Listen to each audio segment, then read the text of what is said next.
بسم اللہ الرحمن الرحیم۔ ایک دفعہ حضور پاک صلی اللہ علیہ وآلہ وسلم صحابہ کی محفل میں جلوہ فرما تھے۔ ایک شخص حاضر ہوا اور عرض کرنے لگا، یا رسول اللہ صلی اللہ علیہ وآلہ وسلم، کوئی ایسا مومن بھی ہے جو جہنم میں رہے گا؟ حضور پاک صلی اللہ علیہ وآلہ وسلم فرمانے لگے، ہاں، ایک شخص ایسا ہوگا جو جہنم کی گہرائی میں 1000 سال تک رہے گا اور مسلسل اونچی آواز سے پکارتا رہے گا، یا حنان یا منان۔ ایک دن وہ اس قدر اونچی آواز میں پکارے گا، یا حنان یا منان، کہ حضرت جبرائیل علیہ السلام جہنم کے قریب سے گزرتے ہوئے اسے سن لیں گے۔ حضرت جبرائیل علیہ السلام حیران ہوں گے کہ یہ کیسی عجیب بات ہے کہ کوئی مسلسل پکار رہا ہے۔ حضرت جبرائیل علیہ السلام اللہ کے عرش کے سائے کے سامنے حاضر ہوں گے اور سر سجدے میں رکھ کر خدا کی تسبیح بیان کریں گے۔ اللہ فرمائے گا، اے جبرائیل، سر اٹھاؤ۔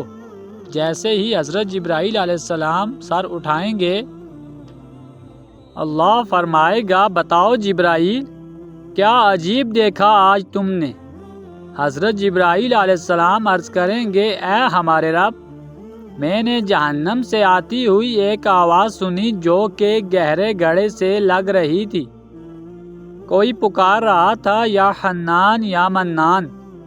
اللہ فرمائے گا، جبرائیل، جہنم کے داروغہ مالک کے پاس جاؤ اور اسے کہو کہ جو بندہ یا حنان یا منان کی صدا لگا رہا ہے اسے جہنم سے نکال کر تمہارے حوالے کر دے اور پھر اسے تم میرے پاس لے آؤ۔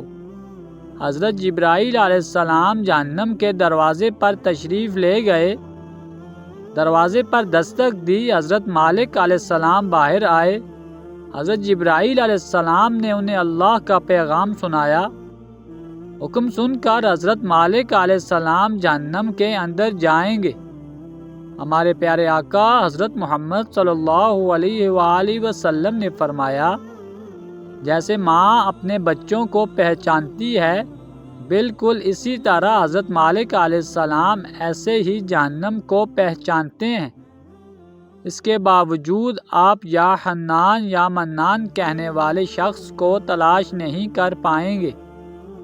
باہر تشریف لائیں گے، حضرت جبرائیل علیہ السلام سے عرض کریں گے، اے جبرائیل، جہنم نے گہرا سانس لیا ہے، اس لیے کون سی چیز پتھر ہے، کون سی چیز لوہا اور کون سی چیز انسان ہے، اس کی پہچان نہیں ہو رہی۔ حضرت جبرائیل علیہ السلام پھر اللہ کی بارگاہ میں سجدہ کریں گے۔ اللہ پاک ارشاد فرمائے گا، اے جبرائیل، سر اٹھاؤ، تم یا حنان یا منان کہنے والے کو کیوں نہیں لائے؟ جبرائیل علیہ السلام عرض کریں گے، مولا، داروغہ جہنم حضرت مالک علیہ السلام نے بھی معذرت کی ہے۔ کہتے ہیں کہ جہنم نے سانس لی ہے، جس کی وجہ سے پتھر، لوہا اور انسانوں میں کوئی فرق نہیں رہا، تو یہ سبھی جل کر کوئلہ بن چکے ہیں، کسی چیز کی پہچان نہیں ہو رہی۔ اللہ پاک فرمائے گا، جبرائیل، مالک سے کہو، میرا بندہ جہنم کے فلاں گڑھے میں فلاں کونے میں اس حالت میں پڑا ہوا ہے۔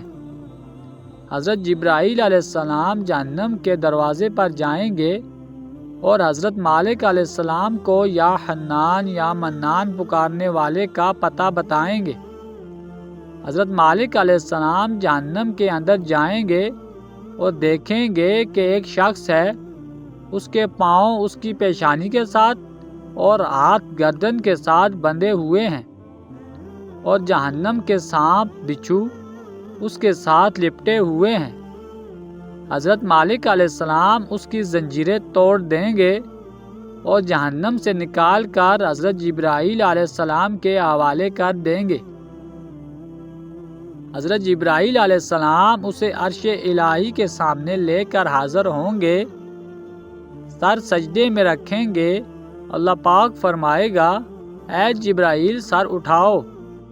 حضرت جبرائیل علیہ السلام سر اٹھائیں گے۔ اب اللہ پاک اس بندے سے فرمائے گا، اے بندے، کیا میں نے تیری تخلیق نہیں کی؟ کیا میں نے تیری طرف رسول نہیں بھیجے تھے؟ کیا ان رسولوں نے تمہیں میری کتاب نہیں سنائی تھی؟ کیا میرے رسولوں نے تجھے نیکی کا حکم نہیں دیا تھا؟ تجھے برائی سے منع نہیں کیا گیا؟ وہ بندہ ساری باتوں کو مانے گا، اقرار کرے گا، یا اللہ تو نے میری بہت اعلیٰ تخلیق فرمائی، تیرے رسول بھی تشریف لائے، انہوں نے تیرے احکام بھی سنائے۔ اللہ پاک فرمائے گا پھر تو نے فلاں فلاں گناہ کیوں کیے؟ وہ عرض کرے گا یا اللہ میں نے اپنی جان پر ظلم کیا، جس کی سزا مجھے جہنم میں ڈال دیا گیا۔ اے اللہ اس کے باوجود میری امید نہیں ٹوٹی، مجھے تیری رحمت سے امید تھی، اسی لیے میں یا حنان یا منان پکارتا رہا۔ مولا تو نے مجھے فضل سے جہنم سے نکالا، یا اللہ مجھ پر رحم فرما۔ اللہ پاک فرشتوں سے فرمائے گا گواہ ہو جاؤ، میں نے اس بندے پر رحم کیا اور اسے بخش دیا۔ آئیے دوستو ہم بھی اپنا محاسبہ کرتے ہیں، کیا ہمارے اعمال ایسے ہیں کہ ہم جہنم سے بچ سکیں گے؟